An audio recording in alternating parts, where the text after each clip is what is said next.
And again, I have, okay. So what you all were, my nice, with all that editing, my nice appear things are not working. But so when you were talking about the smallest unit of separate meaning, the reason why I was having an issue with it is that there are clear, if you look at words, some words at least, there are clearly components of those words that have their own independent meaning. And yet that, you know, they're part of a larger structure, right? Telephone, telegraph, telescope, television. What does that prefix mean? Anybody?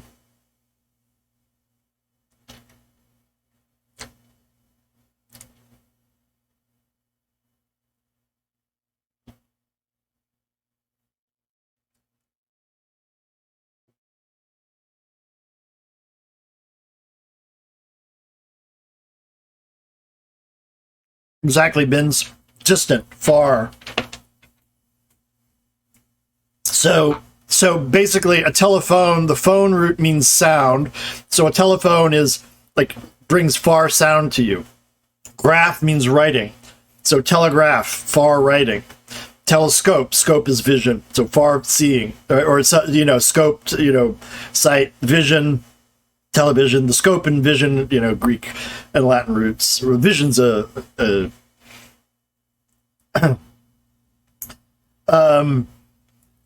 Fic. Anybody want to? This one's a little harder. Anybody? But anyway, whenever it combines, it sort of predictably adds this meaning of far to things. How about fic? Anyone looking at these words, you want to take a guess at what that root means?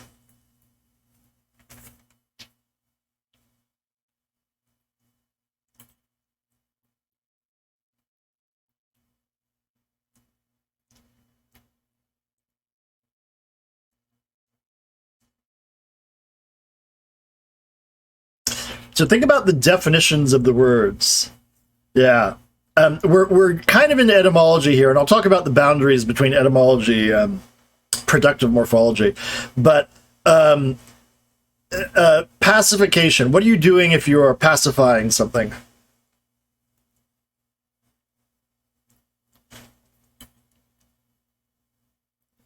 You're making it peaceful. If something is significant, you're signifying something, you're making a sign. If something is artificial, you are making it with art. In other words, with human, effort. If something is beneficial, bene means good, right? So something is beneficial makes or does good. In other words, that fic root comes from a Latin root that means to make, right? And it shows up in, yep, exactly. It shows up also in fac. I'm not going to get into all the variant forms, but fac, fec, fic is a sort of regular series of Latin roots. When it comes from French, it turns into fy, fy, which also is used in verbs for to make something, right? If you think about it, you can add the ify to things to mean to make something, right? Pacify, make peaceful, and so on. So these word parts that have distinct meanings of their own, we call them morphemes.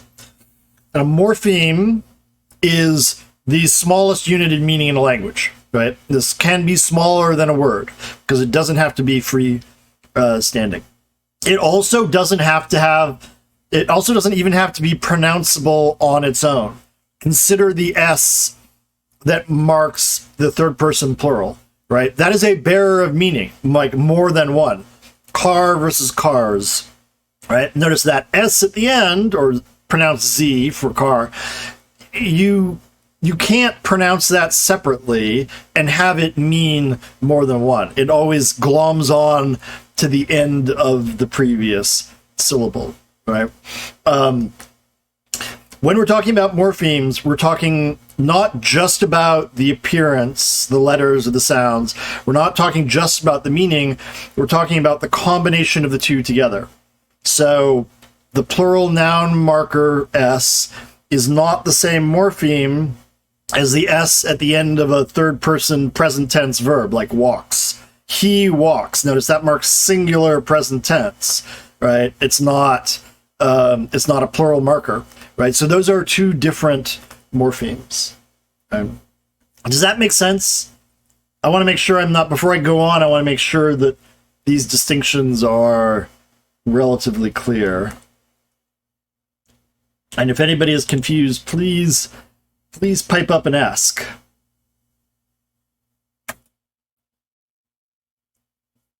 All right. So once we start looking at things in terms of, well, I'm glad you're finding it interesting. I mean, look, frankly, my feeling about the way grammar is traditionally taught is they teach it to you in a way that makes it totally unclear why it's interesting, how this all fits together as an actual structure of a language, things like this. So when we're talking about morphemes, we can start categorizing types of words, right? Some words, we call them simple words, are built around just one morpheme, right? So car is a one morpheme word, simple word. Soup also, right? We will diagram sentences, Santolo, but not the way you did in school. Not unless you took a linguistics class. Tomato, also one morpheme. Notice morpheme doesn't have to be one syllable. It can be multi-syllables. Okay? Or it can be a complex word. More than one morpheme. Again, more than one morpheme. Yeah, if you diagram sentences in 7th grade, you did a very old-fashioned form of diagramming, almost certainly, called Reed-Kellogg diagramming, where it's like drawn along a line and then things go off at weird angles for it. That was invented towards the end of the 19th century and isn't used after 8th grade, basically.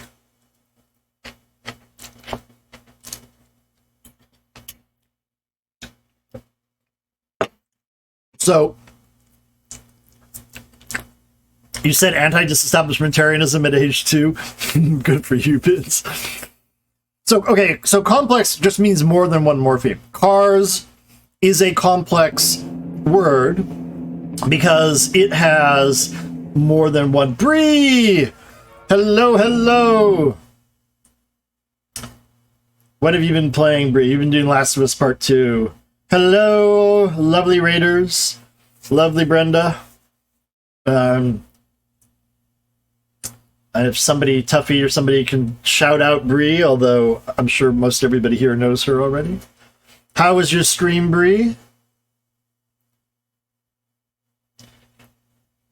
Welcome on in. Already got it. Thank you. Story playthrough. That's awesome. The story is great. We are talking about words and how they're formed. So, well, ask chat how it's going. I think things are going great, but, you know, teachers don't always have the same idea as students. So, as I was saying, cars, even though it's one syllable, counts as a complex word because it has two morphemes, right? It has car, and it has the S that marks it as plural. So those are both distinct because they each carry different meanings, right? Unhappy, also complex. This one actually has 3 morphemes. You might think it has 2, right? Un and happy, but the Y actually is a separate morpheme. It's formed from a root called hap for it. And then obviously anti-disestablishmentarianism is clearly a complex word, but we can pull it out into its component parts, right? If you start at the core, right, we have establish. So, if you are to, so, and this is, for those of you who are unfamiliar with this word, this is, there's some argument as to whether it was ever really authentically used, but it's mostly used as an example of a very long word. So the idea is, it's about the English church and the time after the Reformation, and some people wanted to have an established church, and some people wanted to get rid of that.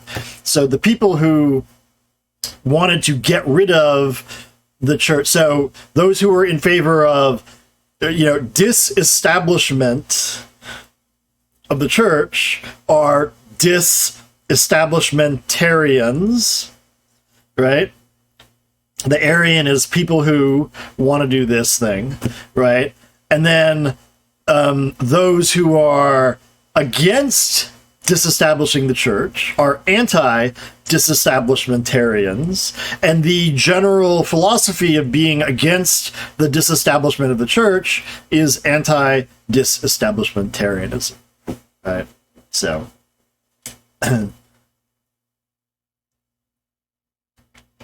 that's the right attitude, Bins. Anti-organized religion at 2. Or actually, no. Yeah, you were pro. The anti-disestablishmentarians wanted to keep the established church, so they were pro. But too many negatives are hard to process, right? Okay. How are complex words structured?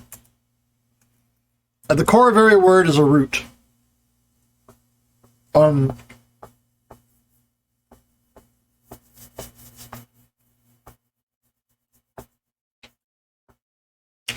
mean, to be fair, that word, like I said, it's normally just trotted out as, oh, look at this super long word.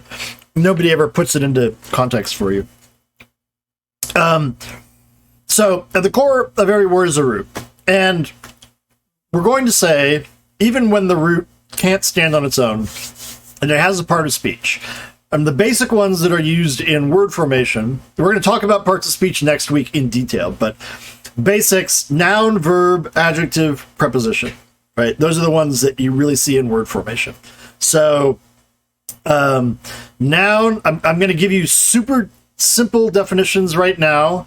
We're going to come back and show you why those super simple definitions are actually kind of crap, but I'm going to stick more or less with what you learned in 5th or 6th grade about these. So a noun, a person, place, or thing, right? That's its core sort of thing. In other words, it represents physical, tangible things in the world, or, concepts. Verbs describe actions or states of being.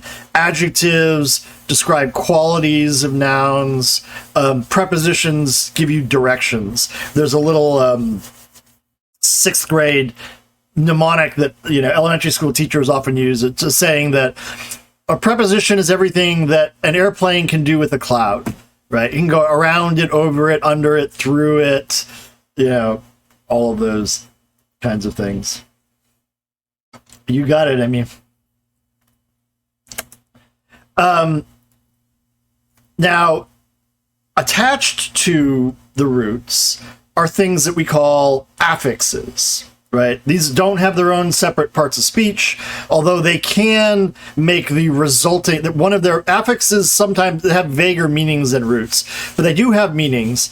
And one of the main functions of affixes, and in English especially, the ones that come at the end, the suffixes, is to tell you what part of speech it is, right? So notice, for this example, sell plus the ER affix means a person who does this job, right?